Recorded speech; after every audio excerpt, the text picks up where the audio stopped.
असां हिन वक़्तु शाहपुर जहानिया भरिसां ॻोठ करीम सोलंगी टपाल में मोहम्मद मूसा सोलंगी जे घर में मौजूदु आहियूं, जिते हिन जा ॿ पुट मोहम्मद इसाक़ ऐं नवाब ख़ान जेके आहिनि उहे माना रोड हादसे में फोत थी चुका आहिनि। हीउ ग़रीब ख़ानदान जेको आहे ॿिनि वेला जेको आहे मानी खाइण लाइ मजबूर आहे।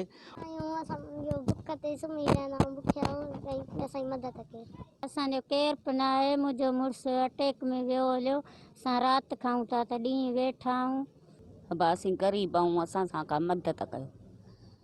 ऐं नाब जो पुटु जेको नंढो आहे इहो, इन खे पिनी सिनी पढ़ायो अथऊं पर नौकिरी किथां कान थी मिलेसि। ॼायूं आहिनि, हिकिड़ो मुंहिंजो भाउ फोत थी वियो एक्सीडेंट में, अटैक पियो हुनखे, ऐं ॿ भाइटिया फोत थी विया, जंहिंमें हीअ वीचारा बुखून ते मजबूर थी वेठा आहिनि। असां त कुझु बि कोन, मतिलबु जेका आहे पोड़ी वीचारी बीमार थी पई आहे, जेका मुंहिंजे भाउ जी घरवारी आहे। असां वसवारनि खे अपील था कयूं, महिरबानी करे ऐं ग़रीब मिसकीन आहिनि। मुंहिंजो चाचो, मुंहिंजा ॿ सोट एक्सीडेंट में रोड हादसे में फोत थी विया।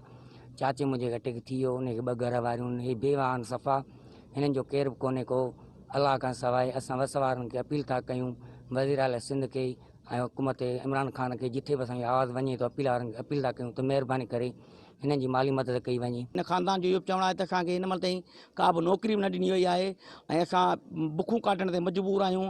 असांजा ॿ नौजवान मोहम्मद इसाक़ ऐं नवाब ख़ान जेके आहिनि उहे रोड हादसे में फोत थी चुका आहिनि। हुनजो ख़ानदान जेको आहे या नंढा मासूम ॿारड़ा जेके आहिनि उहे बि इंतिहाई बुख ऐं बदहाली वारी ज़िंदगी गुज़ारींदा।